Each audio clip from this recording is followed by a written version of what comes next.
on Main Street Media, Utah. And we're here with our podcast, Truth and Consequences. Today we have a great show for you. We have a young man that has defected from China, Alvin Guo, that's going to join us in about a half an hour. And we really look forward to that. So we'll try to get some of this other business out of the way. How are you doing today, Roy? Pretty good. And you? I'm doing okay. This weather's unbelievable, isn't it? Yeah, I'm looking for some more snow so I can go skiing. It's supposed to snow this next Thursday. week, I hear. Yeah, but I think it was over 60 degrees today. That's pretty good. Hey, this is also KMMU.org, and you can also find us on Rumble, which is just go to @KMMU, and you can see us live, and you can see all our previous podcasts. I think that we're at about, six or seven now. And that's amazing. They go by really quick. That week rolls around. And by the way, I want to announce, Roy, I think I texted you that next week we have the infamous Bruce Funk going to be joining us on the radio. Why don't you give the listeners a little bit of background? Yeah, I'm really looking forward to Bruce Funk, talking with him. Bruce was Emery County clerk back around 2002, 2003. And he was one of the first people county clerks to implement, computer systems into our elections. And he actually went into was doing his job, went in and looked inside the machines and found all sorts of problems. And that unleashed a scandal that went all the way to Washington, D.C. and was, published in the New York Times and so on about the vulnerabilities of our election system. And ultimately, unfortunately, Bruce was forced to quit his job by our Utah state politicians. Why? Because they did not want Bruce to be around asking very difficult questions. How did they do that, Roy? Well, they threatened to sue him to the point where it would bankrupt him if he were to actually fight those lawsuits. So he basically said, "I'm resigning." So that's how they do it. They threaten lawsuit, and your average citizen, your average county clerk doesn't have millions of dollars in the bank or billions like some people. Bruce was saying that it probably would have cost him like $100,000 or more just to defend himself, and he doesn't have that kind of money. Well, who does? Sitting around So anyway, well, Donald Trump seems to. Well, he's up in like the 100 millions. That's why he keeps fighting, and he's able to keep fighting. The common person wouldn't be able to do that, and we're grateful for Bruce. He's a good old soul, and he's been out of the business for many years now. Lives down in central Utah, but has agreed to come on the show next week. We'll probably bring him on at about 4:30, but make sure you join us at 4. And it should be a really good and entertaining show. He's quite funny, actually. So yeah, he's a really nice man. He's nice, and he's just very knowledgeable. And I can't say enough about him. I dare say more knowledgeable than many of the county clerks that we've met. I dare say. Well, and quite likely the lieutenant governor, the head election officer of the state, which we don't want to talk about right now because I'm in a good mood, because we're going to talk to Alvin and learn all about his story coming from China. I want to give a quick shout out to some of our other Main Street Media Utah radio shows, and it looks like we're going to need to run down and grab the sign to block that sunlight from encroaching on Roy's face again this week. So it's coming from a skylight, and it just, anyway, problematic. So first of all, it's our call-in number. I want you to write this down because we expect a ton of calls today. It's not every day you get a young man, Chinese defector, that's willing to come on and talk about his story and talk about how he sees similarities to what's happening in United States and Utah even. So the call-in number is 385-899-2134. 385-899-2134. And if you're watching the podcast on one of our channels, that number should be on the screen. I don't see that oh yeah, it is. It's right there on the bottom. You need glasses. I do need glasses. But I want to talk about some of our other shows. On Monday from 2 to 6 p.m., we have Talk with John. That's John Twitchell, who has been a longtime radio talk show host with K-Talk. So that's Monday from 2 to 6 p.m. And all of these are live call-in shows. And then we have, let's see, I'm not sure if Tuesdays are filled yet. I think we have Adam Bartholomew on. Dwayne, is that correct? Are you there? I don't have his. Dwayne is our producer. Dwayne is producer behind the scenes. Producer Dwayne. Bops in and out. We like to call him the Wizard of Oz because he's the man behind the curtain. Dwayne, do you have information on Adam's show? When is that? Well, okay. Adam is Fridays. Hang on, Fridays. I thought that was. Let me pull up my schedule so that I'm not. All right, so I'm going to go on when you pull that up. Disinforming you. On Wednesdays. That you are correct. I'm going to get. We know who's on Friday. I want to know when Adam's on. Tuesdays, right? Moving on. So we got us on Wednesday from 4 to 6. The Truth and Consequence. John Twitchell on Tuesday. Well, okay. Never mind, Dwayne. We got the Wellness Crusaders that are on from 4 to 6. That's 4 ladies that talk about health issues, gardening and planting and eating without pesticides and so forth, and a plethora of other health-related issues. It's a great show. I'm hoping that you guys can tune into that. I actually have an acquaintance that's undergoing cancer treatment. They said to get off the cancer treatment and go to Whole Foods type, therapy and cures for his cancer because everything else has failed. And I think they actually talk about things like that as well. So that's the Wellness Crusaders, Thursday from 4 to 6 p.m. with Lori Gagan, Kathleen Howell, Jessica Endicott, and Patty Reese. And then on Friday, we have the Political Head Trauma. That's a show that comes out of Tooele. They've been on for a while. It's Jared Anderson and Holly Crowley-Rebane, Friday from 2 to 6 p.m. So that business out of the way. Adam's on Monday. So Adam's on Monday now from 4 to 6 or what? Yes, 4 to 6. Okay, that sounds good. So we're everybody, every day of the week now. That's great. We look forward to that. I look forward to looking at some of those other shows, and I'm hoping that you all do too. So Roy and I actually had an opportunity this week to go up to Cache Valley to Logan and speak with a Patriots group up there about election integrity. Roy, what can you tell us about that? Well, it was a good group of people, and along with us was Willie Billings out of St. George. Yeah. You and I met Willie Billings after the 2020 election, when your contest was screwed up, but Willie's contest was his was actually 2 years before mine.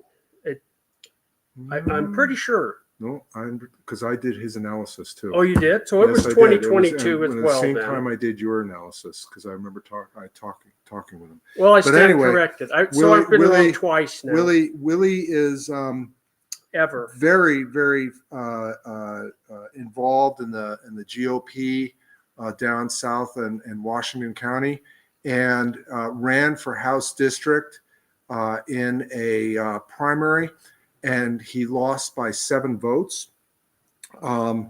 And he then contested it. He told us the story. I mean, I was familiar with it, but he told the story to the people up there. And, you know, what's interesting, it's a reoccurring theme because you see it in Carrie Lake's contest, Trump's contest, your contest. You know, when you're within 7 votes, the two candidates were within 7 votes, and Willie then went through a hand recount and was denied getting access to the data that he needed. And when they did that hand recount, they did it on a subset of the total ballots. And I think it was like 3%. Yeah, it was 3%. That was randomly chosen. Randomly chosen. And it turns out that Willie beat his opponent by... He got 62% of the vote in that subset. Right. Yeah. And what was interesting was when they were doing the hand recount, Deidre Henderson's people that's the lieutenant governor's office, yeah, and the county clerk would not keep track of the hand counted ballots. They wouldn't keep track of the tallies, but the people in the room doing the hand recount with him did keep track, and they came up with Willie beating his opponent 60% to 40%. 62. Yeah.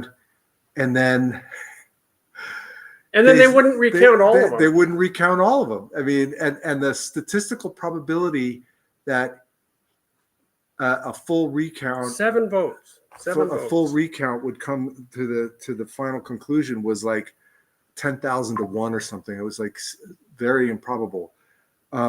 But Deidre Henderson would not recount it.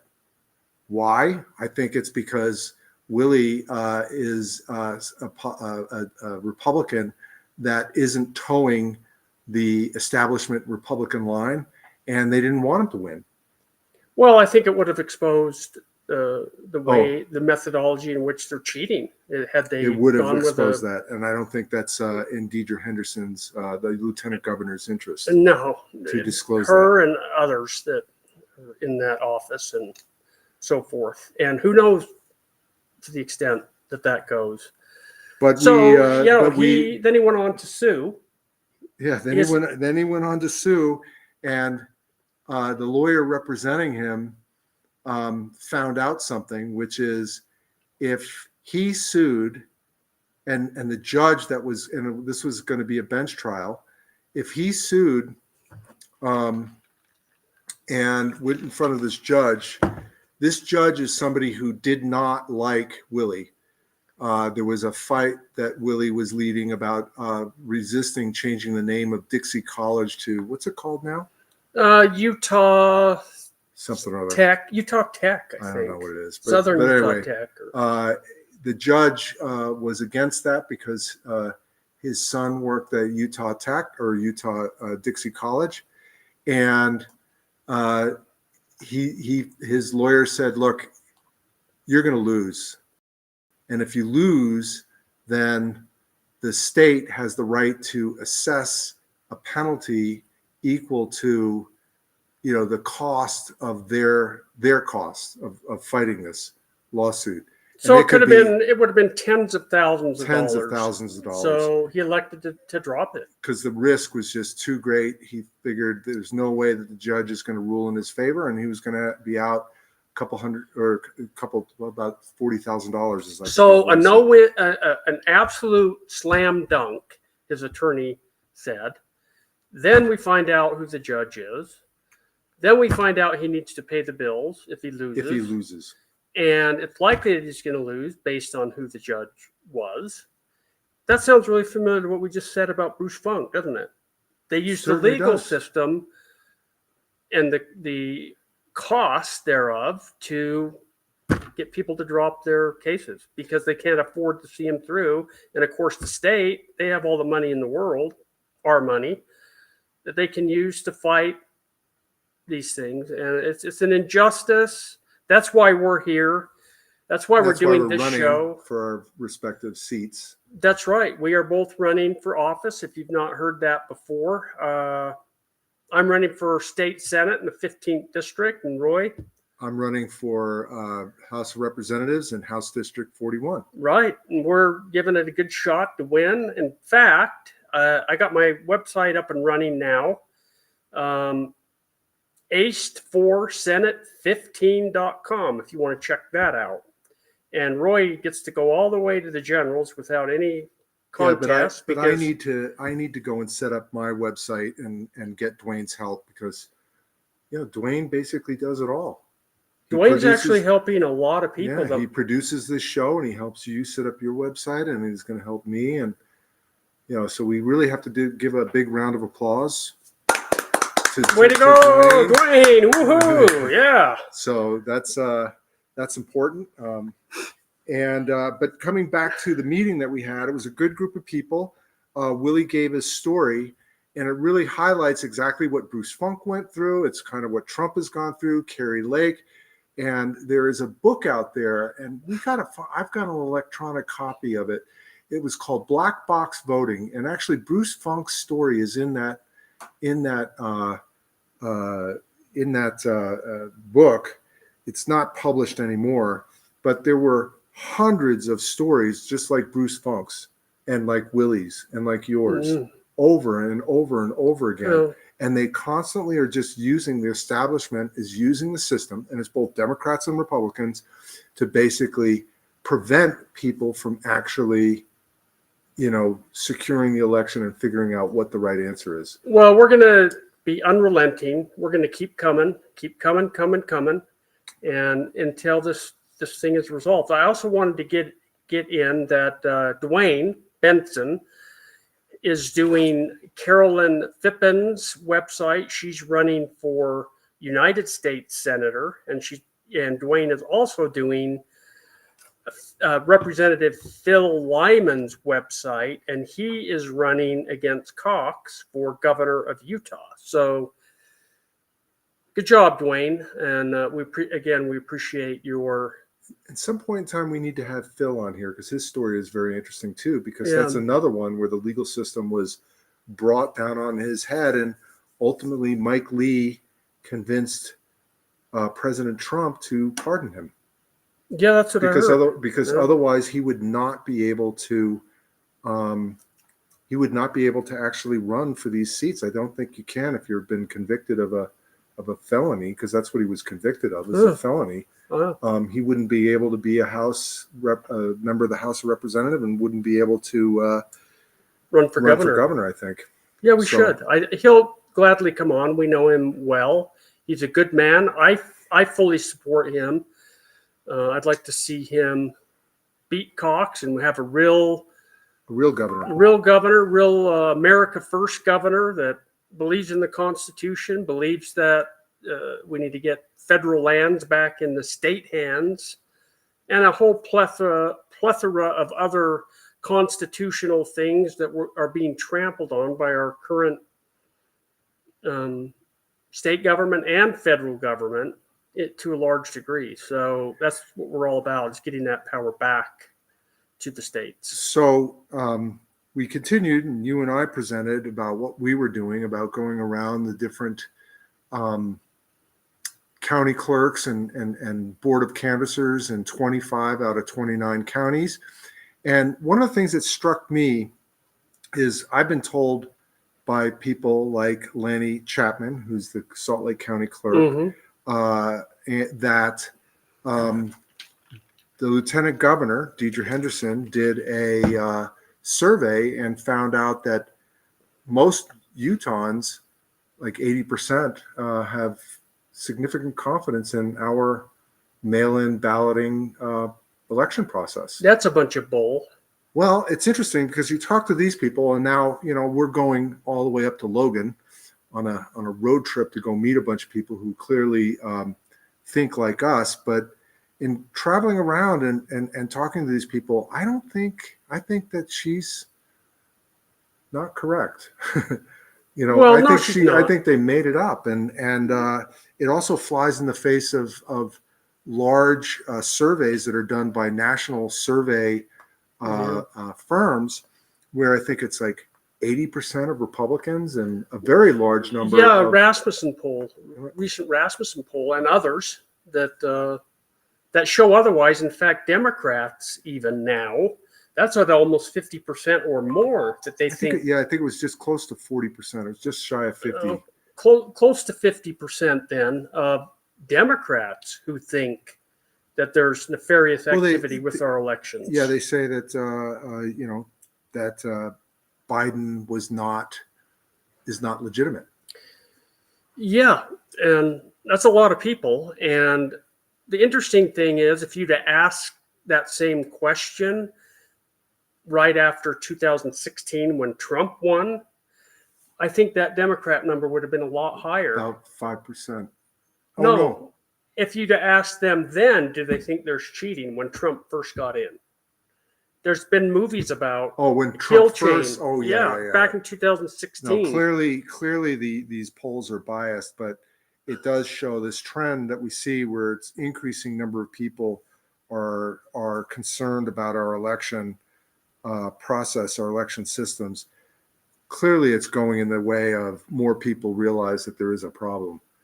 And that bias that's created by, like, as you said, when Trump won, they were saying like the Russians stole it. It turns out that wasn't, I can't say whether there was or wasn't cheating. I don't think there was, but they were all concerned about Russia influencing the election. And that turned out to be a bunch of bunk.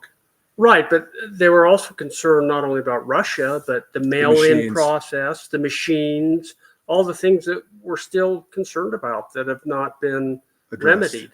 Right. And personally, I believe that both Republicans and Democrats cheat. The uniparty. And it's got to stop, because we can't have these so-called elites, they're really parasites, trying to, select our elected officials for us. But wait a minute. If you and I both get elected to these seats, do we become part of that political elite? No. We're the ones that are going to shut them down. Actually, no, just the average elected official, I would never make the assumption that every elected official is cheating, but there are those that are, and those that are in positions that they're able to cheat the system, like somebody with an LT.gov title.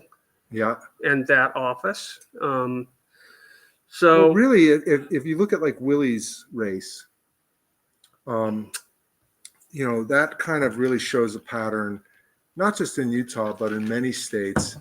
If there's a primary, in that case, it was Willie and another Republican, they did not want to have Willie be on the final ballot in November. And the best way to do that is to cheat on a primary election so that you get the right people on the main ballot. And that's not something that I think his opponent did deliberately, just like I think the person, it's out of your control, as well as like the person, your opponent in 2020 was out of your control. He had nothing to do with it, but he clearly, his view and what he wanted to do if he was elected to this House seat, he would have been status quo. He would have been status quo, and that's exactly what the establishment wants. So it's a whole system, and we have to keep pressing. I agree. And these people in Logan, that's Cache County, are very focused on trying to do whatever they can, and we encourage everybody who's listening, all of our listeners, to get involved in your local county, because the elections occur at the county level, and they are run by the county clerk. And the only way that we can make a change is at the county level, and then have that change percolate up to the state level. There is a bill, I think it was, I can't remember the name of the bill, but the Deidre Henderson is trying to pass a bill where more and more of the responsibility goes from the county up to the state. Yeah, well, it's actually, is- it starts at the municipalities. For some reason, I Mhm. struggle with that word, but to take the municipal elections and have them run by the county versus the municipalities themselves. And then it's just really a pulling it all to a centralized Which, election process. which I don't know. You think that's a good idea? Yeah, like China, as we're going to have Alvin, and we'll have one party to choose from, and we can all vote for that one person that we're told to vote for. So, Well, it's not so much one party and so on, but it is the case where if you centralize control, like for example, right now counties across the country, and there's like 3,200 counties across the country, run their elections, and then they kind of those results flow up to the state, and then the states then report on top of that. And there has been a move. Actually, I think it was being pushed by Mitt Romney, of all people, at the time. I wonder why he was doing that. But anyway, Mitt and other people wanted to federalize a lot of the responsibilities. So not only would it move from the county to the state, but from the state up to the federal government. And that'd be wonderful. No way. Yeah, well, that is a no way. There's actually a lot of security by leaving it to the individual counties to run, because each county clerk is trying to do his or her best, at least the ones that we've met, to run a good election. And those people, like Bruce Funk, are multiple eyes on the process. And when they see something, you're going to get somebody who's going to say something. Yeah. So that's a very bad bill, and I think that's hopefully that's going to be defeated and it won't get out of committee. Yeah, well, I hope you're right.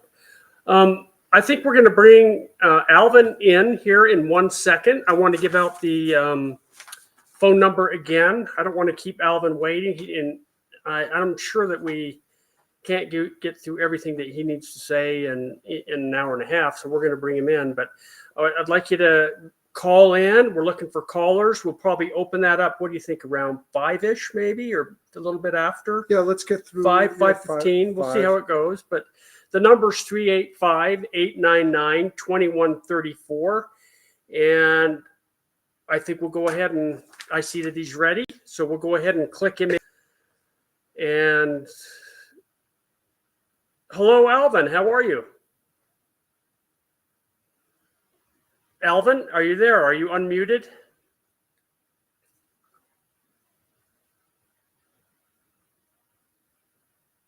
Alvin, can you hear us? Screen froze. Hey, there we go. Dwayne, do we have a problem with Alvin's connection? Looks like he's gone. Wizard of Oz, man. We lost him. He'll probably dial back in. All right, we'll have to have. It's a connection on his side. He'll be back. Yeah, just bear with us for a minute. So we're going to have Alvin Guo. I think I'm pronouncing that right. Come in. He is a young man that basically defected from China, and he's going to come on and tell his story. If you remember, 2 or 3 weeks ago, we had Gabby Pina come on. She and her family came over from communist Cuba. They didn't defect, but they went a slightly different route, but it took them a long time to do it. And we'd love to hear Alvin's story, if we can get him to connect back in. While we're waiting for Alvin, something else I want to bring up is this week is a meeting of the RNC, the Republican National Committee. And what that is there are 168, I think it's 168 members of the committee. There's 3 from Utah, and there's 3 from every state and every territory. And they're meeting in Las Vegas to talk about the rules and what they're trying to do for the upcoming election, the 2024 election. And one of the problems that we have is Ronna McDaniels, who is the chairwoman of the RNC, is really not doing a very good job at all. No, she's not. People don't trust her. The grassroots, like people like you and me, do not trust her. She has raised a lot of money. Remember back in 2020 when Trump's election was stolen, they raised a lot of money on the pretext. Yes. His election was stolen? Under the pretext that the RNC was going to use that money for lawsuits and election integrity. And none of it was used. Zero. Zip. And so that is a problem. And a lot of people, she says one thing and does another, and she's not listening to the average person. And there's a move underway to try and get her to resign. It's difficult to get her to resign because her salary is like $500,000 or something like that, isn't it? I think it's like 700. 700. Holy smokes. We're in the wrong business, Roy. Yes, we are. Yes, we are. So get her to resign.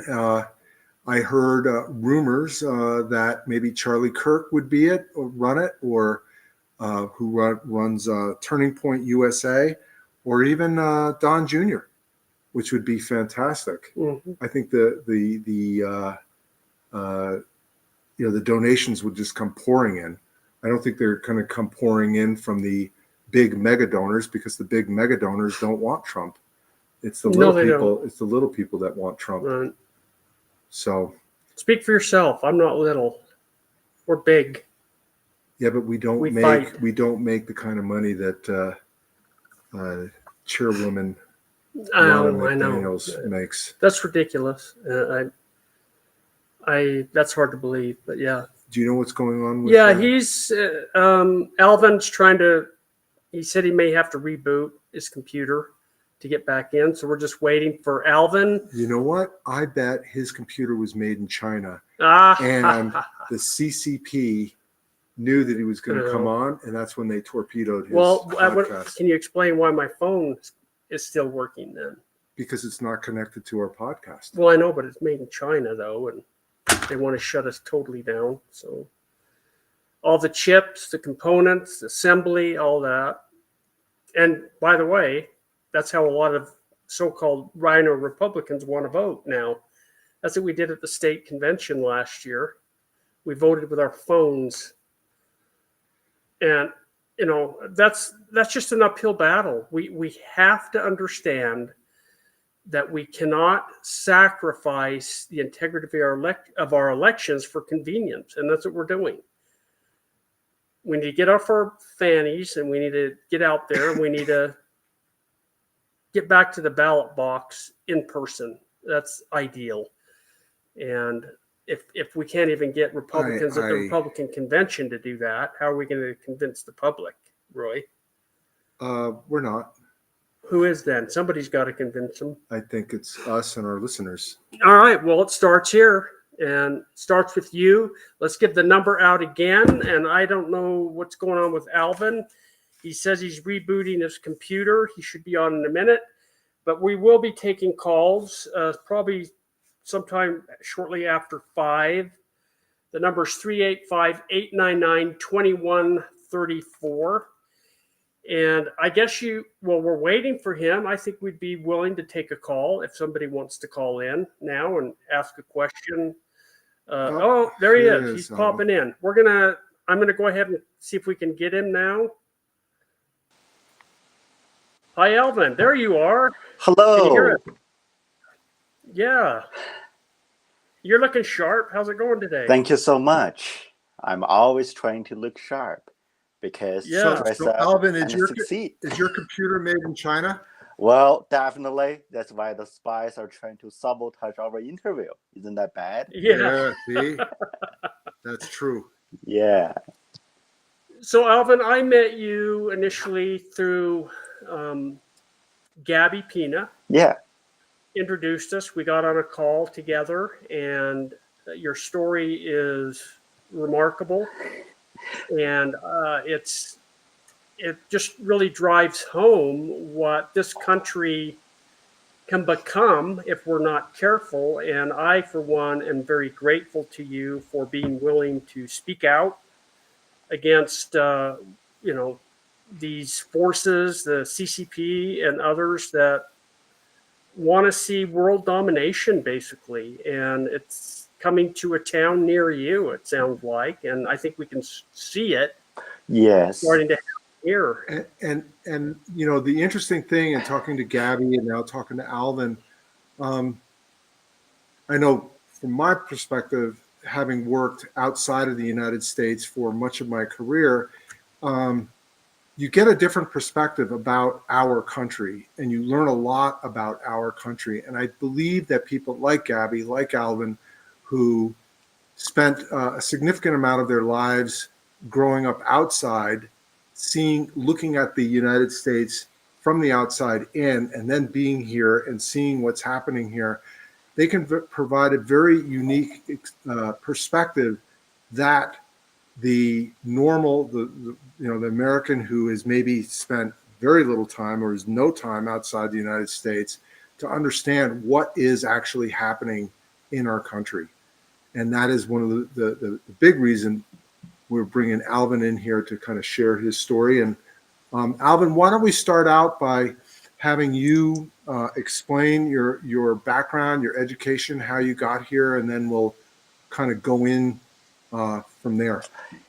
Hello, good afternoon, my dear audience. My name is Alvin Guo, and I'm the defector from China.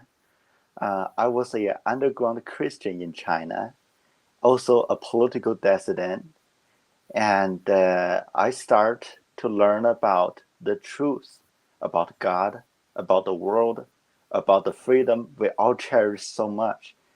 At the age about 14, 15, when I was in junior high. And from step to step, I read more about Jesus Christ. I learned more about the injustice happening in China, all because of communism. And finally, when it reaches a point, I realized I am a Chinese. I love the people, but I don't love the government.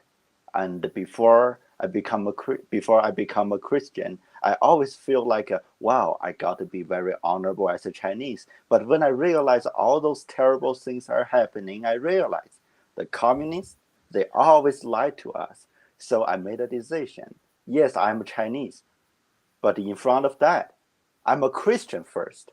I'm a child of God. And that is the reason I defected from China to America about 5 years ago. So Alvin, you decided to learn about Jesus Christ and decided to convert. What did your parents think? Oh my, that is a very good question, sir. My parents, they think I got something wrong in my head. They asked me, well, Alvin, why do you believe in that kind of thing? Can you see God? Has anybody seen God in this world? Then I told my parents, I said, well, there's something you didn't have to say it, but when you experience it, you realize that our eternal Father is a person, is a king, and he has all the power in this world. Nobody have seen it. But when you experience what it's like, you can feel that. Of course, they don't want to be convinced by me at all. But the moment I start to decide, you know what? People are all great people. And I believe all the people are children of God. So we should treat each other with love. That is a moment I realized I want to be a Christian. I don't want to follow communism anymore. And that is a moment when I was in junior high. Of course, I shared with my parents, but sadly, they don't want to be convinced. Did you share those thoughts with the teachers and other students? Oh my, the teachers, no, but I did share what I learned on the internet about God and the political freedom in my high school. So actually, what I did was I was sharing to the people about God, about who created this world, about why should we always be kind to each other, and those kind of the most basic Christian theories to my friends, to the people who are in my class. And other than that, I really wanted them to have a chance to keep learning about Jesus Christ. Even probably they live by themselves, they couldn't build a connection with me anymore, but it doesn't matter. I'm trying to do my responsibility to glorify God. So I also shared them a thing called VPN. And that is a thing you can get rid of the Chinese internet censorship to learn about the freedom. Were you worried that you were being monitored and watched by the party? Well, I have to say, I was always worried about that. But the thing is, I know I'm doing the right thing, and I'm not going to stop doing it just because the wrong people are trying to intimidate me. Actually, Right. when I was in China, I got into the little trouble for sharing the gospel and the political news. What happened? So when I was in high school, I was sharing all those information to my people. You know, I was kind of popular, but still, I don't want to give any credit to myself because what I was doing is literally tell the people being critical about the government and think about what the teachers told you in the class. And you got to ponder yourself really hard to say, if they are really telling you the truth, for example, no God only people, and after I have been doing that for a while, I got a summoned to the principal's office in my high school. And I think somebody I shared the information with didn't agree with me. And he reported me to the authority, which was a high school. And when I walked into the office of the principal asked me, Alvin, do you know why you are here? I said, sir, I have no idea. And then the principal asked me, well, have you been sharing VPN and the Christianity and the political criticism in my school? I said, sir, you got to think about those things by yourself. But I have to tell you that I have been sharing truth. That is what I did. And then the principal asked me, Alvin, do you know what that means? I said, well, I'm doing the right thing. So what do you mean? After the You know what they call, Alvin? You know what they call that here? yeah That's having a pair of gonads. yeah You're standing up. You're not fearful, and you're willing to speak the truth, no matter what the consequences are. I applaud you for that. I always feel honorable to doing something for God and justice. And let me finish the story with a principle, okay?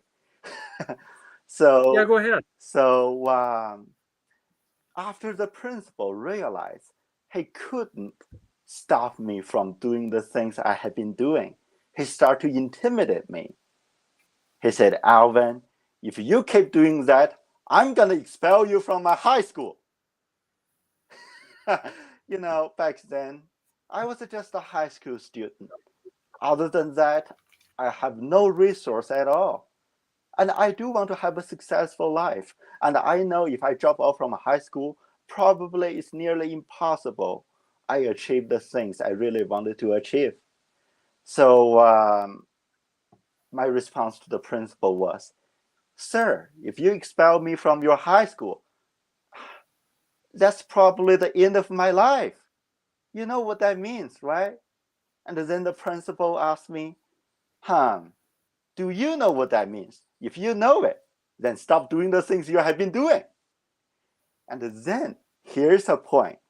I understand the communists, they don't respect you if you speak to them in the peaceful mentality. They only respect you when you have something to completely damage their life. So they fear you will do it. And that is the only reason they will respect your authority or integrity. So what I said was, sir, if you expel me from your high school, I'm gonna write an email to Voice of America, and tomorrow, what happened today will be on their news. And it's gonna be like a specific Chinese high school student was expelled from a specific high school by some principal for sharing Christianity and a political dissidency. And you guess what happened? I told the principal, if that will happen, somebody really high in the party is gonna see this news. And then that person is gonna talk with your manager. And both of them is gonna question your ability of running a high school, because they will think, well, you are the principal and you in your high school.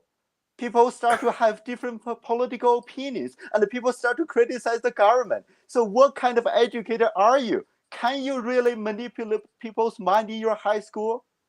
And if that happens, you are going to lose all your trust from the party. You're going to lose your membership of the party. You're going to lose your job as a principal. And you're going to lose everything you have today. So if you want to end my life, I'm going to end your life as well. Well, that was really smart. That was a way to turn it around. Mutually assured destruction.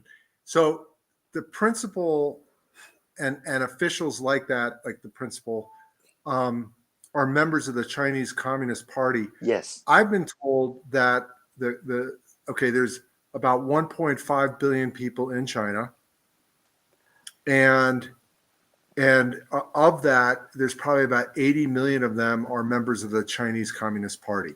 Yes, I have to say the Chinese Communist Party, those are the opposite level of the social hierarchy in China. And those are the privileged people. And they are taking advantage of the economic growth of the Chinese community. Westerners have always been thinking about, oh, if I do investment in China, then the middle class is going to be rich. When those middle class people get rich, they're going to start to think about, well, do we really want this kind of a tyranny to decide our lives or not? And that was really popular in Western society about 10 years ago, because people in Western society think they can actually improve the democratic and human rights situation in China by economic changes. But that's not true, okay? Yes, there are some Chinese people get really rich, but those people are the people from the Chinese Communist Party, or the people have connections in the Chinese Communist Party. And the poor people who dare to say anything different than what they claim, than what the Communist Party members would claim, they are still poor. Just like the poor dissidents in China, like the Christians in China. We didn't get any chance to actually to share what we believe with authority, and we didn't get rich at all. Going back to being a Christian in China, wouldn't the threats extend to your parents? Yes. So actually, after I came to the U.S., I have been so outspoken against the communist regime, because there are some things. It doesn't matter if you are liberal. It doesn't matter if you are conservative. You know that people are not supposed to do it. You cannot send people to those so-called re-education camps, but in fact, those are genocide camps. You cannot humiliate the people for having different religious opinion, and you cannot put people into prison simply because they dare to say anything against your political regime. So after I have been doing that for like 2-3 years, my family has been threatened by the Chinese Communist Party in China. And that was after you came here, though, right? Yes, that was what happened after I came to the U.S. Why don't you tell us a little bit about how you came to come over here to the U.S.? How were you able to do that? Yes, absolutely. So my defection story started when I was in high school. When I was in high school, I started to learn more about how this Chinese Communist Party has been humiliating the people. And when I was in China, I start to think about, wow, is this a country I can freely be a Christian? I can follow God. I can read Bible. And the answer is no. And the last straw to make me defect was the year before I left. The media start to saying something like, wow, if you are a Chinese citizen and if you are adult, you are a male above 18, you need to sign up a document. It's close to what we have here in the US called selective service system. But the thing is, in the US, if you don't sign up that thing, nothing's gonna happen. In China, if you don't sign up that thing, you cannot go to a college. You cannot get a driver's license. You cannot start a business. And you cannot even take flight. And also, if you don't sign up that manifesto that says if there's a war between China and any enemy, either domestic or international, you're willing to pick up the gun and fight the enemy for the Chinese Communist Party, you're not supposed to leave China. Wow. And then I realized, holy moly, if I do not leave China right now, I cannot leave later because I was a Christian and there's no way I would ever sign up a manifesto to vote my loyalty to the communists because those are the communists who are persecuting Christians. And I will never pick up a gun for the communists to shoot another Christian because I believe all Christians are brothers and sisters. Yes, I am a Chinese, but at first I am a Christian. And that is Good for you. So when you go, you're 16, 17 years old. Yes, sir. You say, okay, I've got to leave. How do you leave? Do you even have a passport? Oh, so I was able to apply for passport before they start to control the issue of the passport. So I got a passport really early, and because I had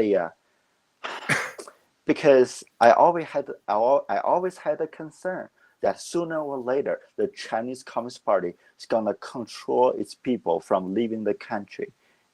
When I first start to learn about the political stuff and all the dark history of the Chinese Communist Party in junior high, I start to have this kind of concerns. So I got my passport very early. But if you just have a passport, you cannot come to America because to come to America, you need a visa, at least legally. I mean, right now it's a different situation. Foreign agents, I mean, they could pretend they're asylum seekers. They can just cross the border and they rush into this country. Nobody's gonna stop them. But back then, that wasn't the situation. And also, I really wanted my life in the US to start in an honorable way. I want to come here to America to be a Christian. And I don't want my life to start in the US in an illegal way.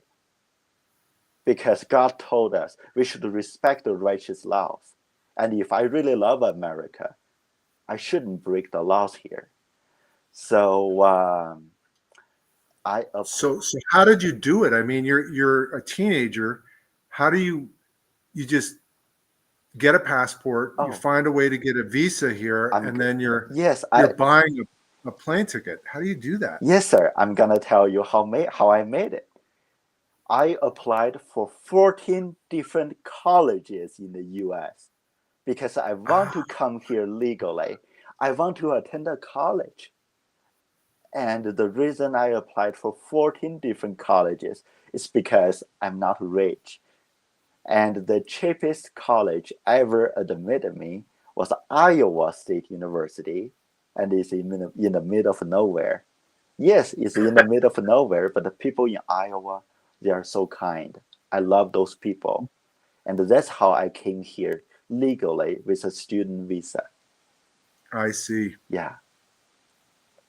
So fast forward to your experience here when you got here, and you were telling me on the phone that you ended up over in California. Yes. at a Christian school, wasn't it? Yes, I did. So actually, my first college in the US was a college, Iowa State University. It is a public school, but there's a problem. The school actively teaching us socialism is so good, and the Black Lives Matter, Yeah. and people should do marijuana, and abortion is an individual right. The thing is, when I was in China, I realized socialism is a problem of all the issues the global community is facing right now. And seriously, I thought in America, everybody is a Christian. And in America, in schools, they're going to teach you how good Jesus is.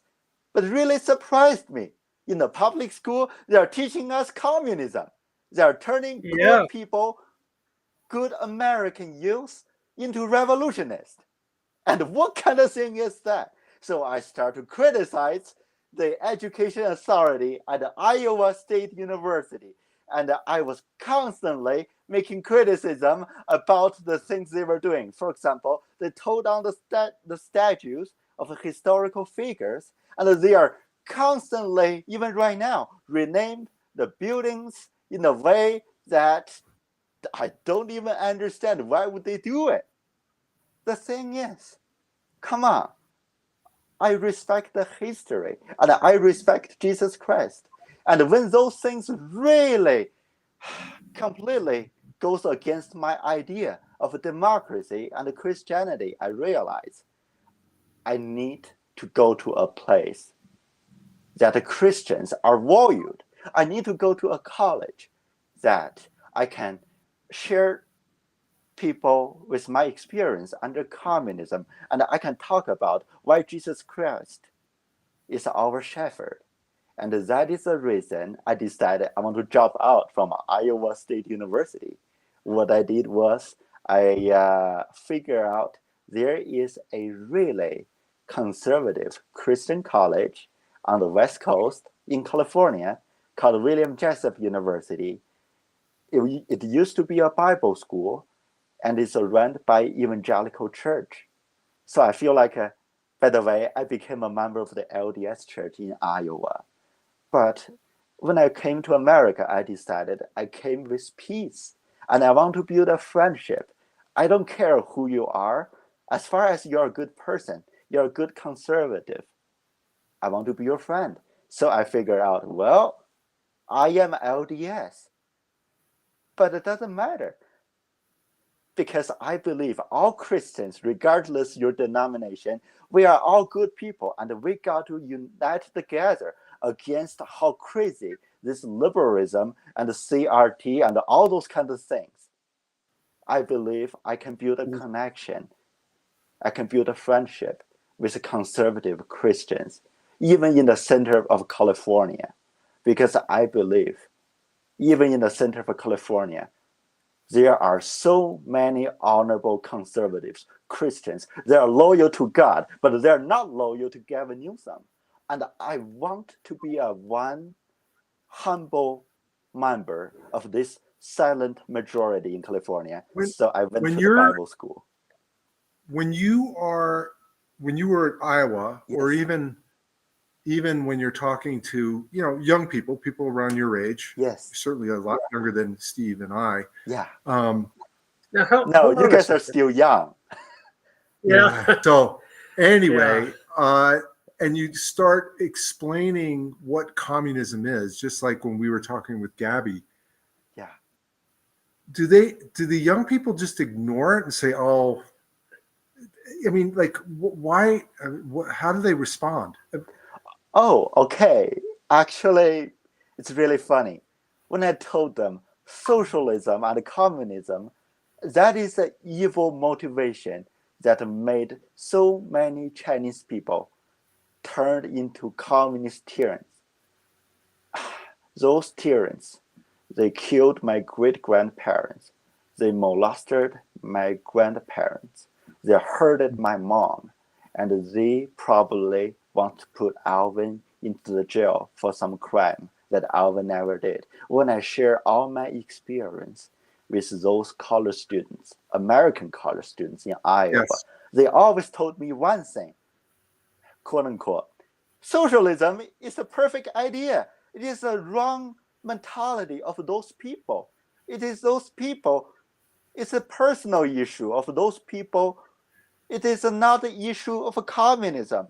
They also told me communism is good. It's a utopia. It is these people. They wanted to hurt you. It doesn't matter who they are. They told me it's the personal quality issue caused so many suffers in China. They told me communism is perfect. Then, that is definitely not something that I agree. So I asked them, are you telling me when the Nazis killed so many Jewish people, it is the personal quality of those Nazi officers? Is they want to kill Jews by themselves, like personally, not the mentality that Nazism actually implied on them? Are you telling me that Nazism is okay? It is a personal problem that those Jewish people got killed by the Nazis members by individual choice? And then they say, no, Nazism is bad, but communism is good. I say, how come? Because it was a communism told those people that it's all right to purge those people who are considered public enemies. And it is a socialism and a communism told us that individual choice doesn't matter. Individual freedom should always surrender in front of the choice of the community. But who make the choice for the community? The high party members.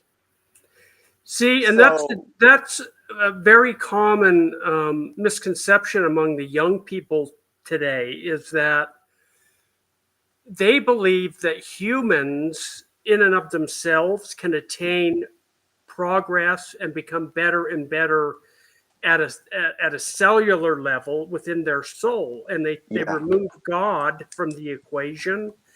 And the problem is people are inherently bad. They will do bad things eventually without God in their life to look to. And so,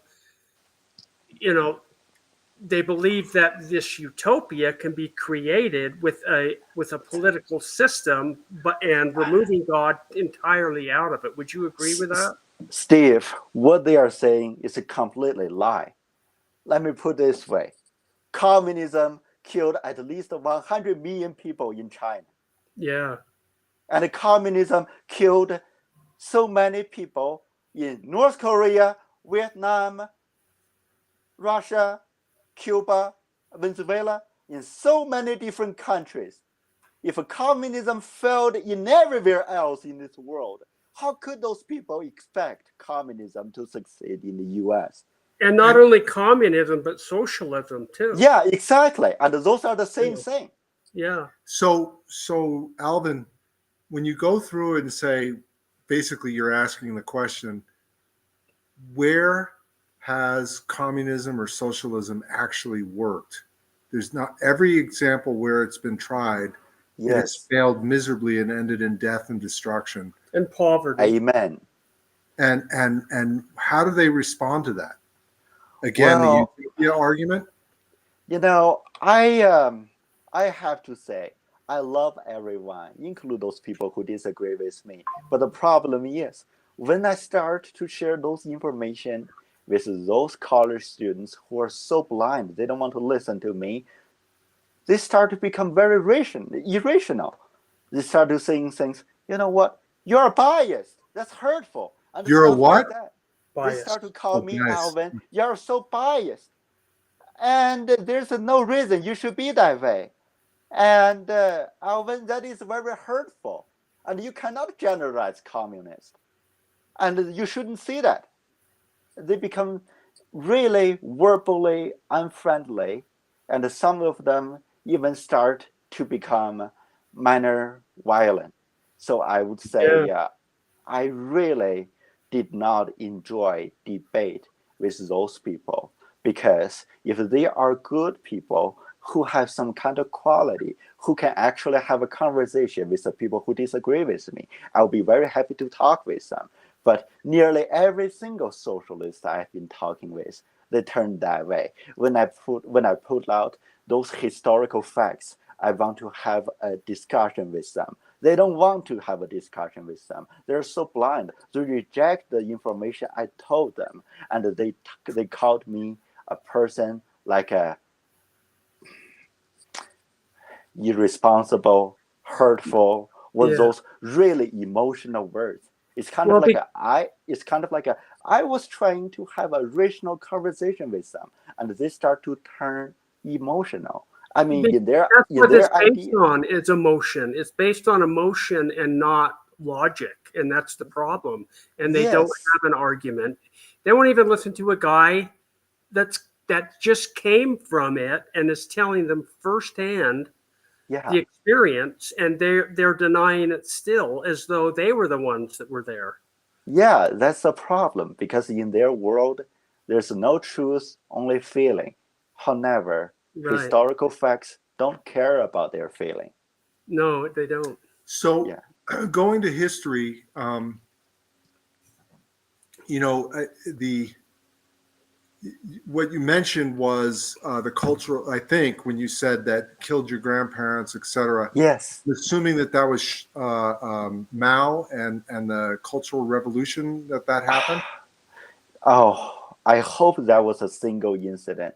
However, sir, after the Chinese Communist Party took power since 1949, there's no single year that they are not killing innocent people for their own interest. Mm-hmm. Because when you think about my family history, my great grandparents used to be capitalist, and they started a steel mill in Manchuria. Mm. And they worked really hard. They built the dream they really wanted to have. Then the communists caught them after they took the power in Manchuria. The communists even had the idea that they don't want to waste a bullet in executing those people who they consider are not worthy for anything. So what they did was they put my great-grandparents in the cell and don't give them food. After 10 days, they are dead. Wow. Mm. That is how they execute people. And when it reaches the time of my grandparents, both of them are from the capitalist family because their parents worked so hard. They had their industry. My grandma was molested by the Chinese officials when she was really young because there's no parents. Those, how we put that way, she had no parents, and the parents, because they died, they cannot protect my grandma from the hurtful communist officials. Mm-hmm. So that is what happened to my grandma. And what happened to my mom was actually, she was trying to argue against the communist regime about the one-child policy because she doesn't want to give abortion to my little brother who was killed in the governmental abortion. When she tried to argue against the government not only threatened her to take away our housing, the government also threatened my dad, say if your wife doesn't comply, you're gonna lose your job. And so, when my mom was a kind person who didn't have a lot of social experience, when she was under extreme pressure, she complied. But the communists were not kind. When the communists gave her abortion, the communists also removed her womb. So next time she couldn't be violation of those rules anymore. Wow. And what happened to me was I have been so outspeaking against the injustice happening in China, and this threatened my family. So I'm pretty sure if I go back to China, they're gonna put me into the jail. Yeah. If you look through my family experience, it has been about 70, 80 years. I mean, no single incident has been lasted that long, but they all suffered from different tragedies created by the Communist Party. So let me put it this way: there's no single incident killed so many innocent people in China, but there is a series of non-stop incidents killed so many innocent people. in China, just like my family history. You know, if you look through the history of the Communist Party in any single country, it is a history of murdering, of infringing human rights. And that is the nature of that party. And I don't think they're going to change at all, because they all believe the evil idea of socialism. Right. Man, your story is incredible, Alvin. So I think we're going to try to open the phones up and here in a second to callers. Because, give out the number again. And I'm going to give out the number again. And we have Alan Guo. Yeah. And we'd love to have you call in and ask any questions to Alvin. And our number is 385-899-2134. The phone lines are open, so please call in. We're just going to continue our conversation with Alvin. Again, the number is 385-899-2134 with Stephen Roy and Alan Wu telling his story of coming out of communism and what it means and what they've done to his family and himself. And it's an incredible story, and we're looking for callers now, so please call in. So go ahead, Roy. Yeah, so Alvin, I've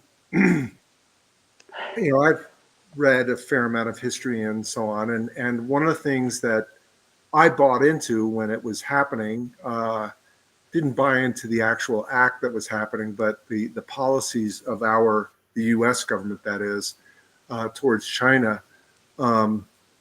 And really, our government and our business leaders are actually complicit in the actual suppression and the rise of the Chinese Communist Party and the suppression and persecution of the Chinese people.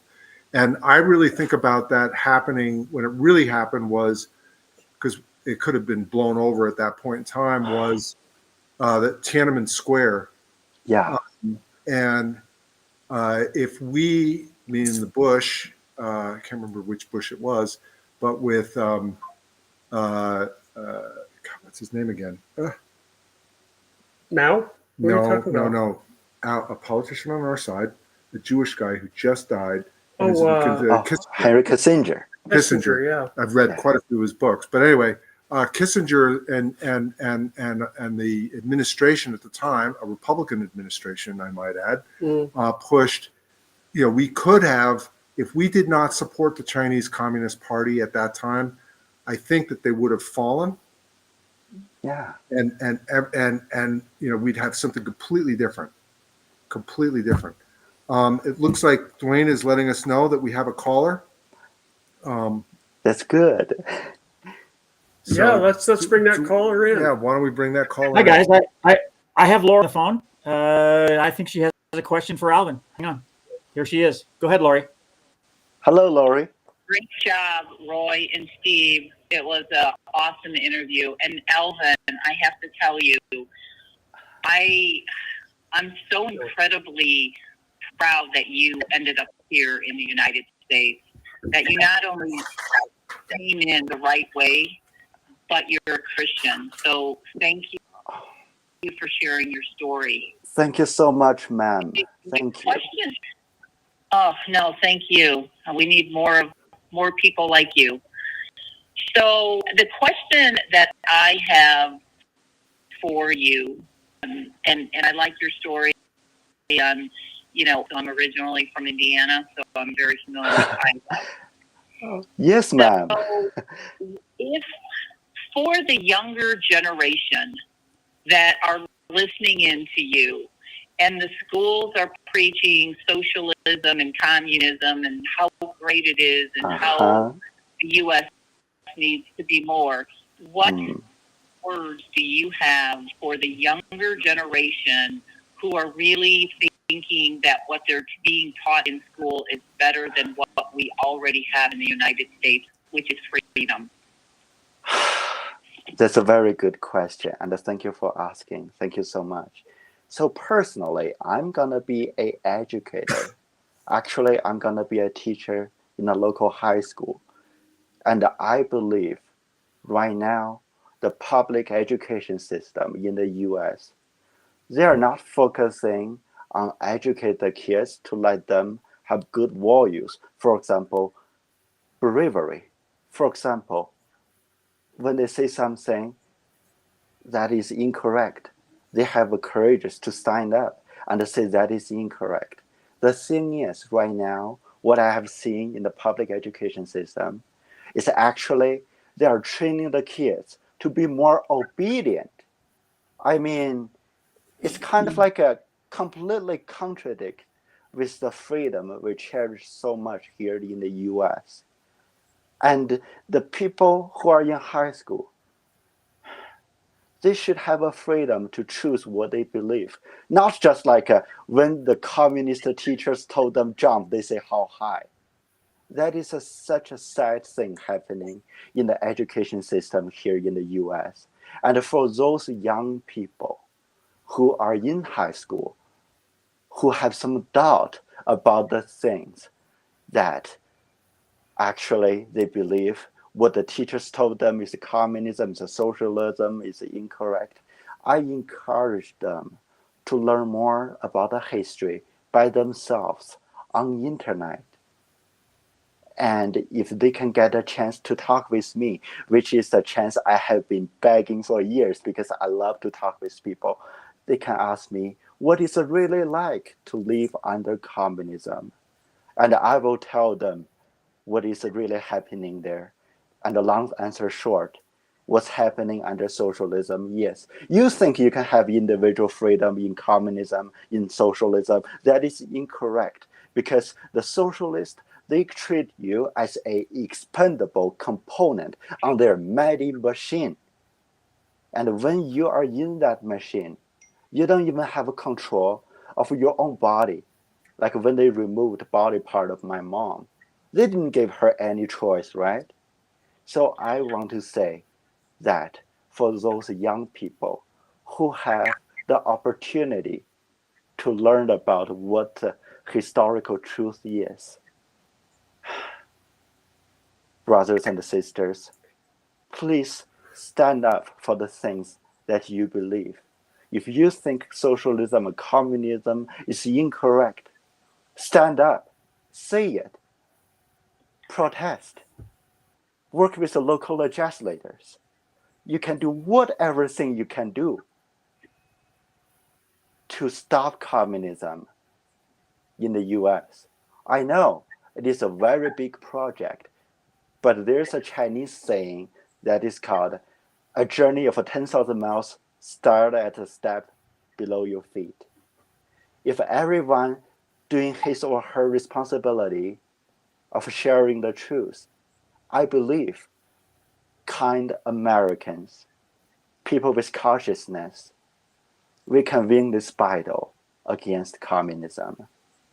And that is my answer. Thank you so much. Amen. Thank Wow. you. That's an excellent answer. Lori, are you still there? Yeah, and can we find That, out, go ahead. no, you go ahead. Oh, I was going to say, Alvin, where are you going to be teaching? So personally, I wish to teach Chinese and probably history as well in a local charter school. I don't have any connection of local charter schools which have good values to promote Christianity. But my personal feeling is the public school, they completely depend their lives on the mercy or whatever the government gives them. And I believe government is the problem of the current American society. If a government is the problem, how could public facilities or that kind of thing be the resolution of the problems. So personally, I really hope to teach in a charter school that has good Christian values. And still, if there is a possibility, I can work in a public school, that the public school actually have some cautious people who want to maintain the justice. I would be honored to work with them as well. Even I personally always question the deeds of our government. The thing is, I'm an educator. I don't care where I teach. And I don't care if I'm going to make tons of money or not. Because I believe if you are going to be an educator, you're going to teach for God, for the community, not for yourself. And that is what I'm trying to do, because I want to influence the younger generation to let them understand that actually communism and socialism is what hurted us so much. And that must go. And that is what I'm thinking about right now. And that is my future education plan. Wow. Well, hopefully I That's a to meet you. So thank you, Steve and Roy. It was a really powerful interview. Thank you so much. yes.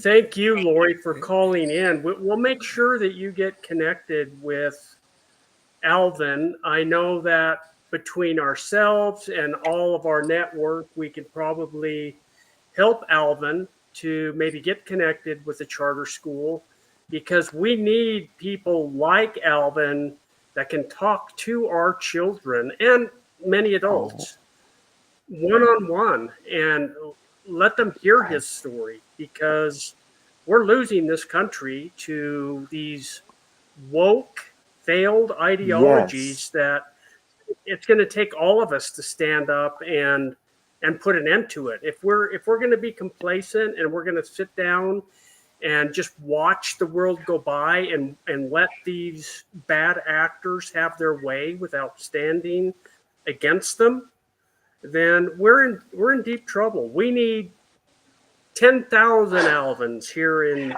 Utah. We really do, just Utah alone. And it's by getting people like Alvin on this show that we start to get the word out, and the willingness, Alvin, for you to come on here and tell your story is simply amazing. Thank to you me. so much. Okay. Thank you. I have another call for you. Hold on, I'll drop her in. It's Jill. Hold on. Oh, please. Okay. Thank you, Lori. Thanks, Lori. Appreciate it.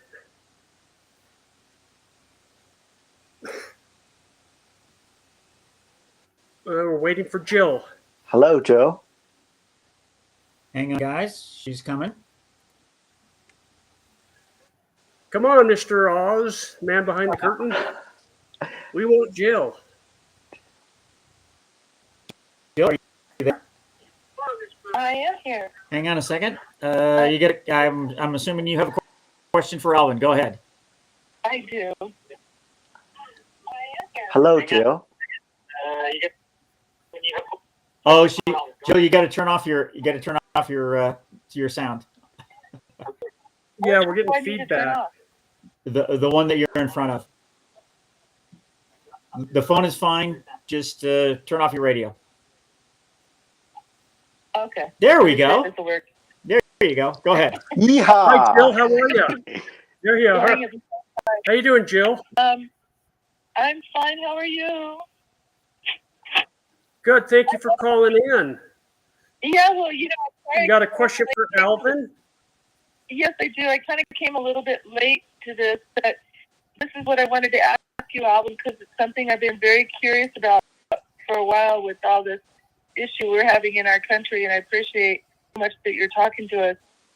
My question is it true, because I've heard this, and I'm still trying to do my own history digging, is it true that the older Chinese were not like the communists, that the communists was really brought in when the globalist deep state, basically the CIA, installed the communism in the late 40s, and that pretty much the Rothschild, the globalist crowd, deceiving all of us, brought in with the CIA as a cover to install the communists into the country at that time, because my father was manning the ship of the Admiral Fleet for the Navy, and they were helping Madam and General Chiang Kai-shek escape from the communists. Not that Chiang Kai-shek had his issues too, but I wanted to know, my understanding was the original Chinese weren't communists, and the older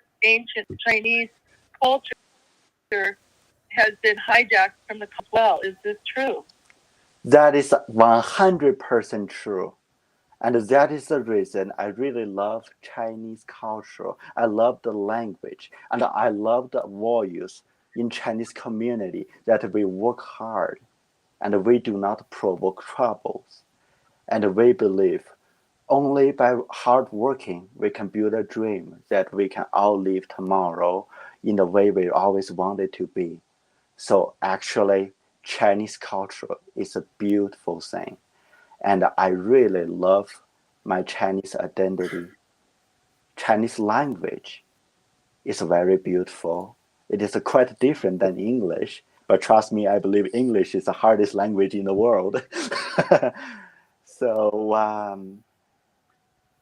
and actually, there are so many kindness and tolerance and harmony in traditional Chinese culture.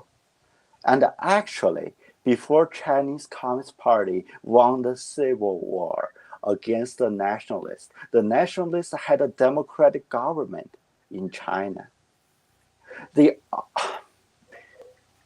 outcome of communism ruled the entire China, and the socialists there are so ruthless. It's all because the communists there, they lied to the Chinese people. They promised a better future. They promised under the new order, everybody will be equal and the people have their opportunity to do whatever things they wanted to do. But the thing is, what is real about communism is basically everybody's equal, but somebody's more equal than others. And if they think you're not as equal as others, they're going to eliminate you. So Alvin, that was like the first Build Back Better. That is exactly why I'm so concerned about America. Because socialists, since the day they were created, they never stopped lying. They always promised to people, oh, wow, that communism or that socialism, that is not good. We can do better. But let me think. But let me think about it. Okay, let's put it this way. What is the full name of a Nazi party? The National Socialist Party. Well, now you got to think about what socialism really stands for. Adolf Hitler gave his try. He failed. So the Soviets believe our socialism is a true socialism. Adolf Hitler's socialism is not. And then when the Soviet Union failed, the Chinese claim, oh, our socialism with a Chinese character is the best socialism in the world. And I promise you that will work. But it didn't. And then those young people here in the US, they are misinformed. They were sent to Cuba to get communist trainings. And when they come back to America, they start to say, you know what? Those communism are not that good. And I promise you such a thing will work in America. And this is going to be the best communism ever. Seriously? Again? I mean, if they can fool people for once, that might be people are being too kind. If they can fool people the second time, that because, well, probably people were not prepared. But if they can fool people the third time, the fourth time, the fifth time, oh my. They're being my stupid. Dear Americans, my dear patriots, let's get prepared. Let's wake up.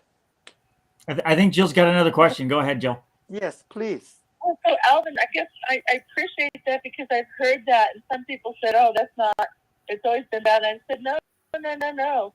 The history in China has a beautiful culture, a beautiful people that were free. Thank you.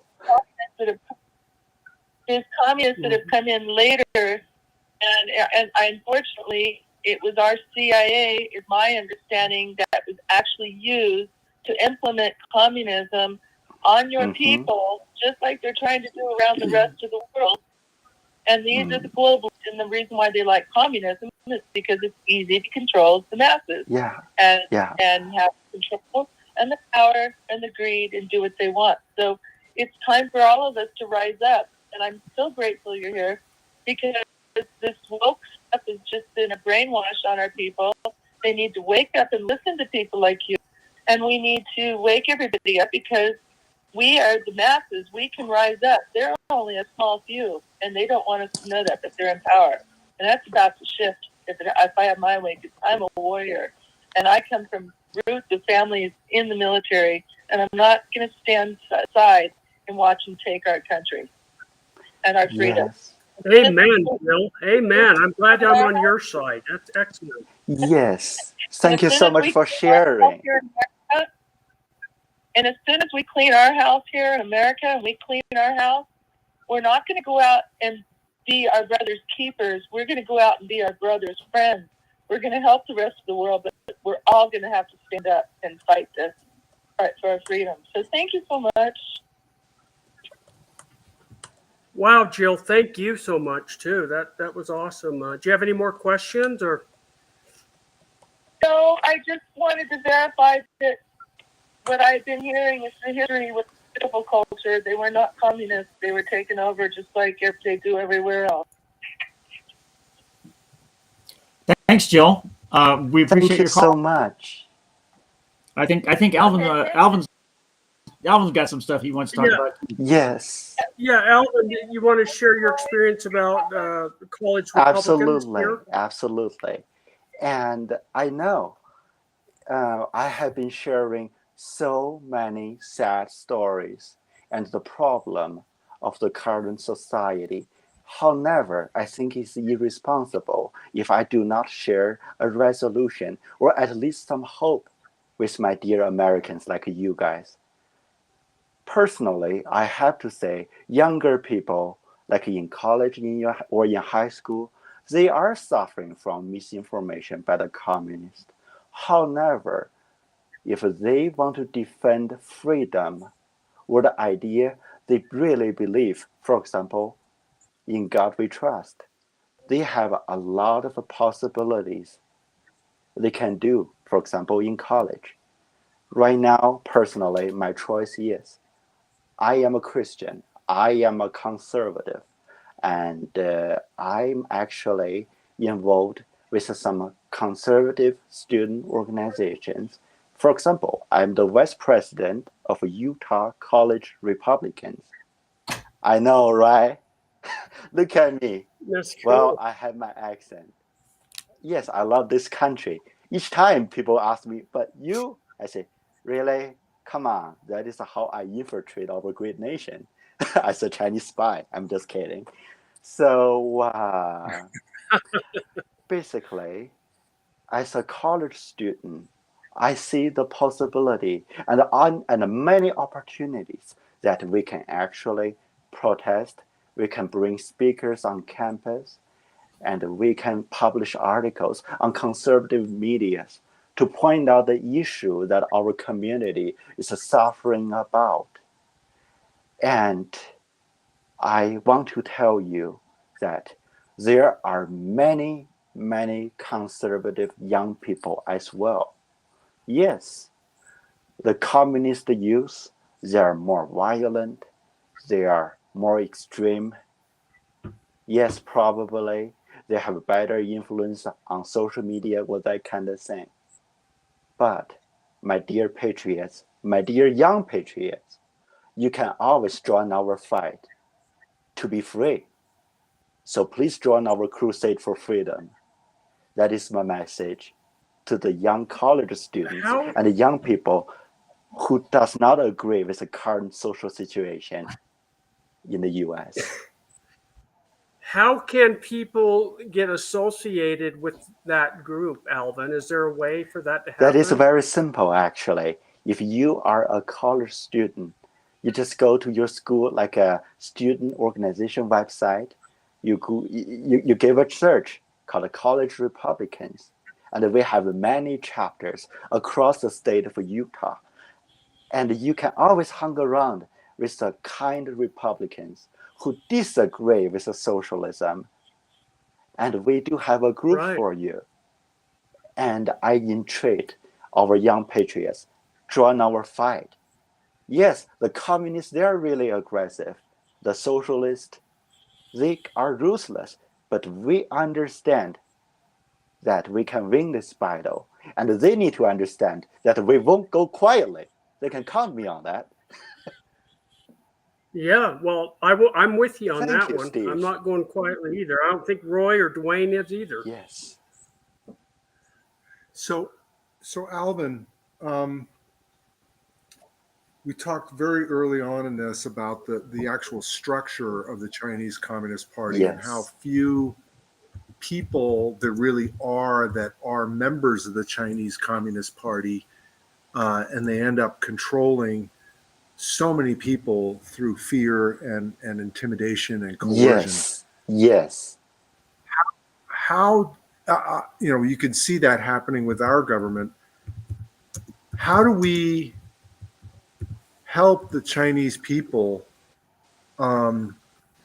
basically undo the Chinese Communist Party? Thank you for asking. And actually, I have been thinking for that a lot. And the most reasonable resolution I can think about right now is help us to help yourself. Let me explain this. There are many kind Republicans and conservatives. We are working on one thing: to defund the Chinese Communist Party, to cut their supplies, to give them sanctions. So probably we can stop them. And I think actually it is probably the best thing we can do right now. It's because every single penny we gave to the Chinese business, those money doesn't go to the pocket of the poor, suffering Chinese people, and it doesn't create a middle class. Nearly all of our investment goes to the pocket of the Chinese Communist Party, and the members of the Chinese Communist Party are very ruthless, and they use our money to actually build a strong armada, to build the things that can harm freedom to the maximum extent. So yes, we're funding our own demise. Do not send money to your enemy to buy bullets that they can shoot at you. Why do we do that? That's right. And I can give you an example. Right now, Green New Deal is such a big topic by so many Republicans who claim they are Republicans, but in fact they are rhinos, and they work Right. and they work with the Democrats and they work with the Chinese Communist Party to completely undermine the energy industry here in the US. And let me tell you one thing. There is a specific company in China, it's called BYD.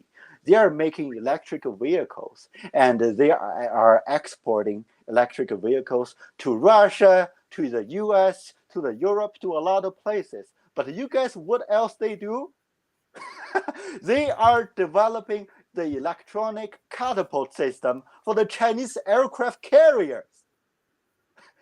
We are funding those companies, are actually building an armada that they can launch their aircraft, and in those aircrafts, they can use that to bombard the people who are fighting for freedom. So what is the point we give bullets to our enemy to shoot at our navy? It's crazy. It's crazy. Why are we doing that? And I see local politicians making deals with the Chinese government, and they are proud of it, and they tout it, and it needs to stop, and they need to be called out. What do you see? Such a deal shall never be made. If you are an American politician, it doesn't matter which party you are. When you claim you disagree with genocide, when you claim you support religious freedom, when you support our military, do not You know what? make a deal with the Chinese we- Communist Party, because We the do. Chinese Communist Party and Understand. many other foreign entities of the communists, No, I asked you. they are not only harming our freedom, they are building the power that they can completely set our back house on fire. Don't do that. If you Alvin, have you've any got our integrity- callers all fired up. I got another caller. Jill has called back. Thank you She so said much. comment. Hang on. Here she Long comes. story Go ahead, short, Jill. do not make a deal with the Chinese Communist Party. Go ahead, Jill. Hi again, Alvin. I just wanted to say something. This is Jill Watson calling in from Heber City. I just wanted Thank to, you. when I heard you talking that you were part of a Republican Party, a younger group, are you familiar with Turning Point USA? Yes, I love them.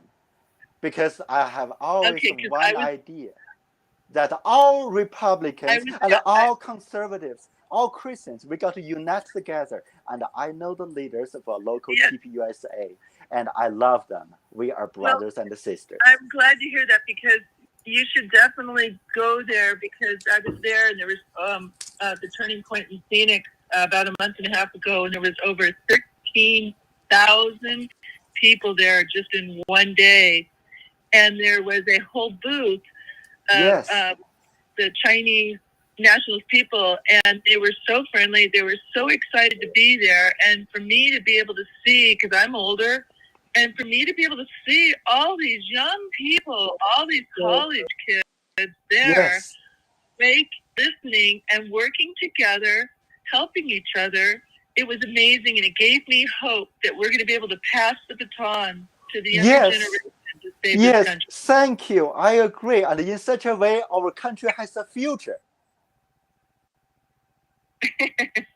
And anyway, I just wanted to thank Steve and Roy. Thank you so much. Great show. Oh, you're Thank you, welcome, Jill. Thank you. Thank you for calling in, and thank you for your great questions. Thank you. Okay, Roy, you had a question? I did, and I forgot what it was. Oh, My goodness, I forgot a question. well, Roy forgot a question. That's unprecedented. I hope we have this recording, because I don't think Don't that worry, will ever happen Dwayne is again. always going to catch that. No, I actually, with regard to, do you think if people were to start to pull investment in China, Yes. it would, I mean, it seems to me, and tell me, it seems to me that the Chinese Communist Party are able to keep people under control through force and Yeah. coercion, but also through creating enough economic activity so that people are lulled into like complacency, and they say, well, I guess it's not all that bad. And it seems to me that if, and I don't know, because I don't, obviously, I have been to China, but I don't really know the Chinese culture certainly the way you do. But if we were to destabilize their economy by trying to reshore our industries, Trump did a lot through the tariffs. I think that's one of the reasons why there's a lot of economic instability there. But do you think the Chinese people actually have the ability? Because in the end, the Chinese Communist Party is going to only go down by force. Yes.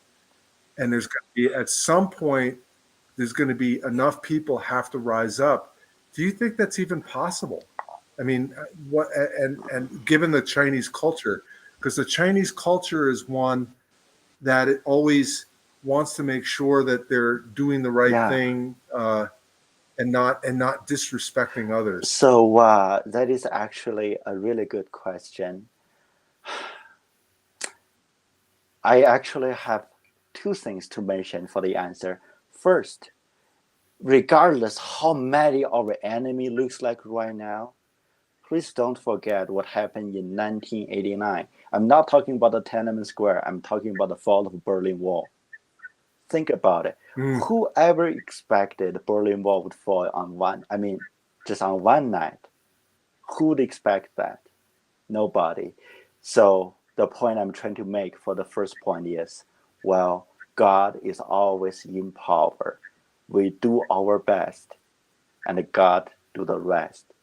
And another thing I really want to mention is about the Chinese culture. Yes, Chinese people inherently, I think they are very good people and they love peace, but we're not boundless, okay? When Xi Jinping, as Winnie the Pooh, as a dictator, was pushing the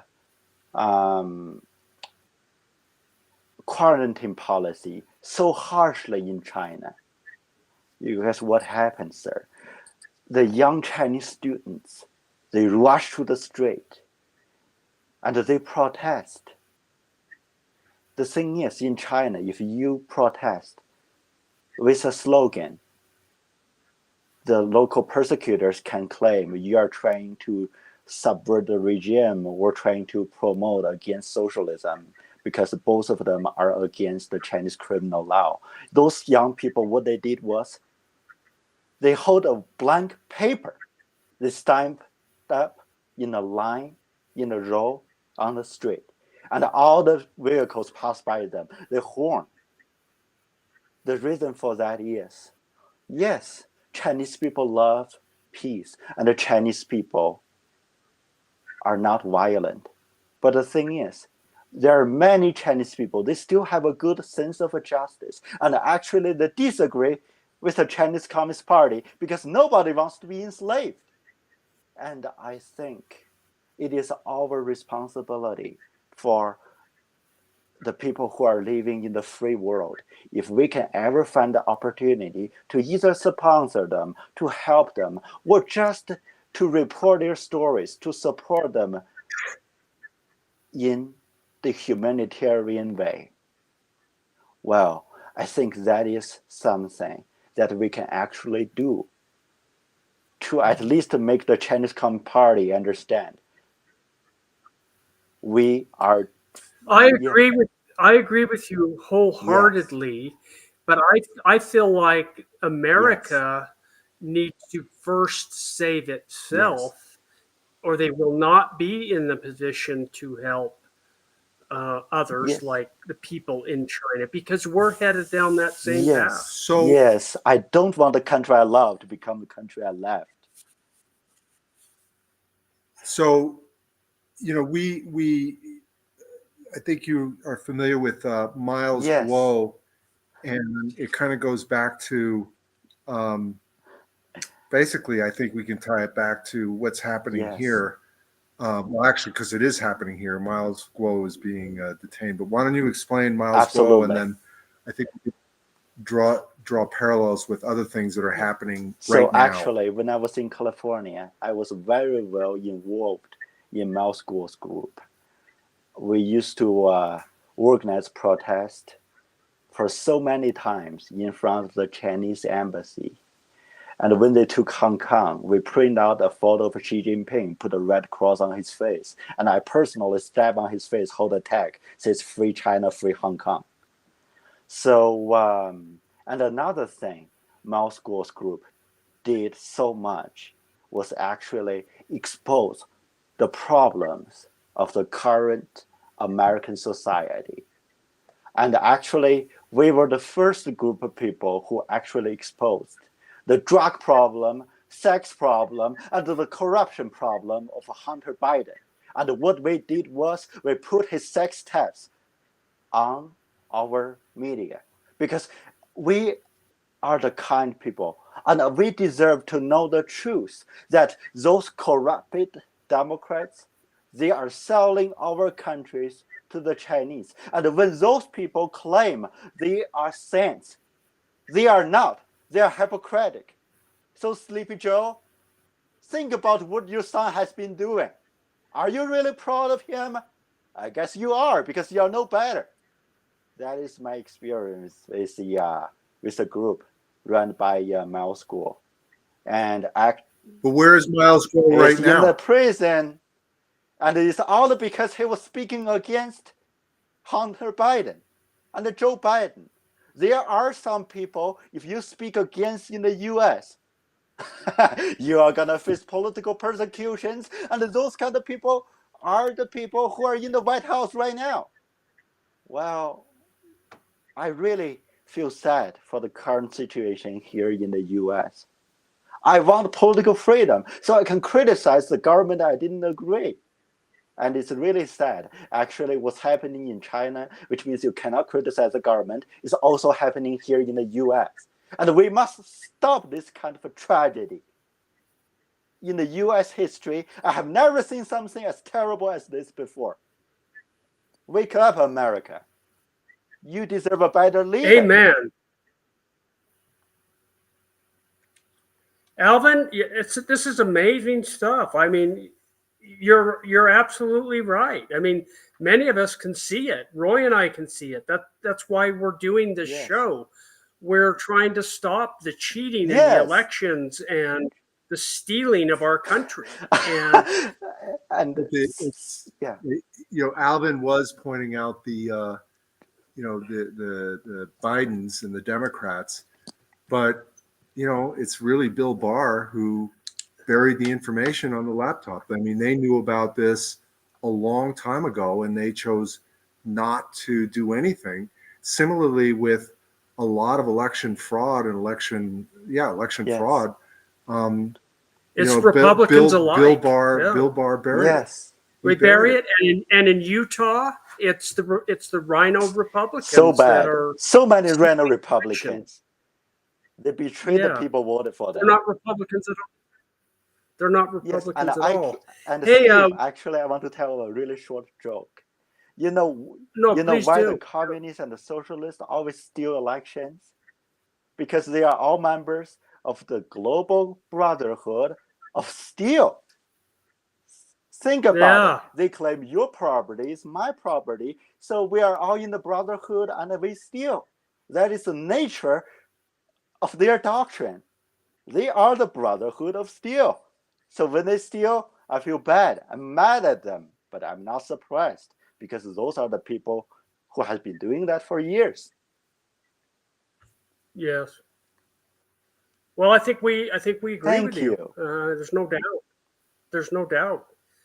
And this radio network agrees with you because this is why we've set it up, because we want to start. Dwayne and Dwayne and the other programs, we're all trying to just tell the truth and get the word out and wake people up. And having you on, Alvin, has been amazing. I mean, super amazing. We probably have time for one more caller if there's anybody out there. I know time's running slim, but Alvin, is there anything else? We got about 5 or 6 minutes. So let's do it. Is there anything else? Is there anything else that you want to say? What did we miss? Yeah. What do you want to say, if anything? Are we waiting for another phone call? No.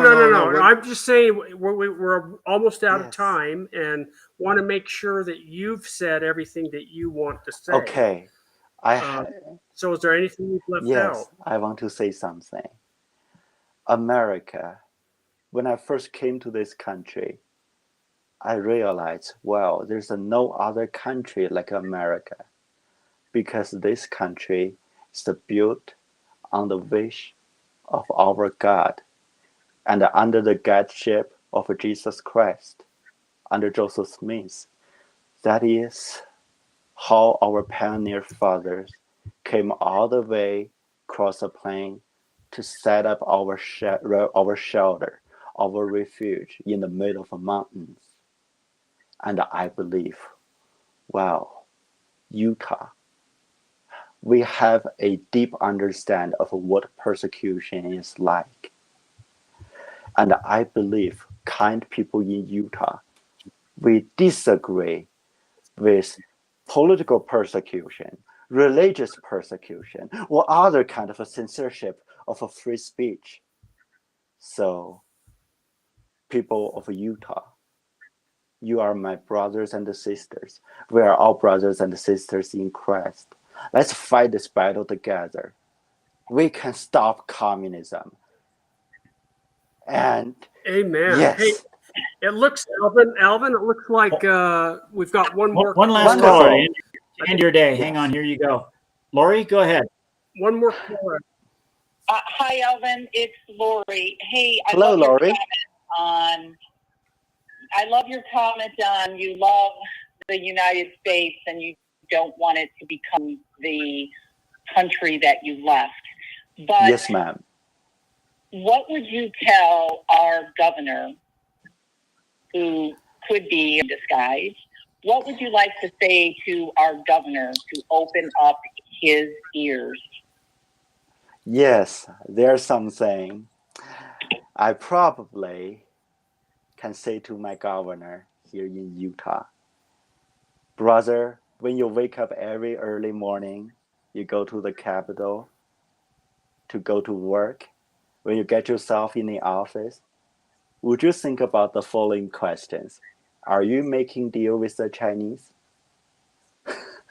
Are you supporting the religious freedom at school?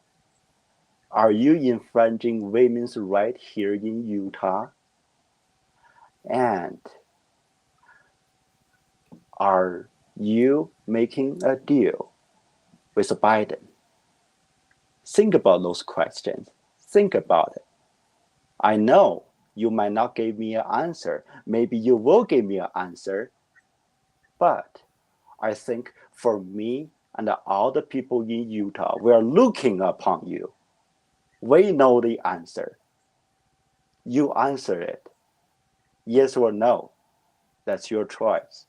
But I think you already answered your question for what you've done in your office. And what else can I say? Brother, think about what you have been doing. Wow, that's powerful, Alvin. He's Thank not, you. and to Lori, he is not a supposed rhino. He is a rhino, and he is making And deals that he shouldn't Just make. want to amend it. Lori's trying to yeah, be nice. and I'm done being nice, and I'm like Alvin. I'm done. I mean, Alvin's nicer than I am, but we need to say it like it is. And they are making deals that undermine the people of Utah and this well, country. if I I become too all speaking, I probably got expelled by my college. You know what? I don't care. yeah, no, that's it. We have to stand up, and we have to stand up now. Yes. For Wake sure. up, America. Wake up, wonderful people in Utah. Here's the time. Let's do it. There's no time like the present, and boy, we are so grateful for you today, Alvin, and I would love to have you back on in the very, very near future. It looks like we've got about 1 minute left, and I, for one, am grateful. I know Roy is too. So and it it's is my been- honor and a privilege to spend time with Steve and Roy. And you guys are true patriots. And it is my honor to be in this program. Thank you so much. Thank you very much, Thank you. Alvin. Thank you, and thanks to all of our callers. This is Main Street Media Utah, and this show is Truth and Consequences. And thank you for joining us, and we will see you all next week. See you. Alvin, please stay on, and we're going to say our proper goodbyes. Hang Okay, on, sure. okay?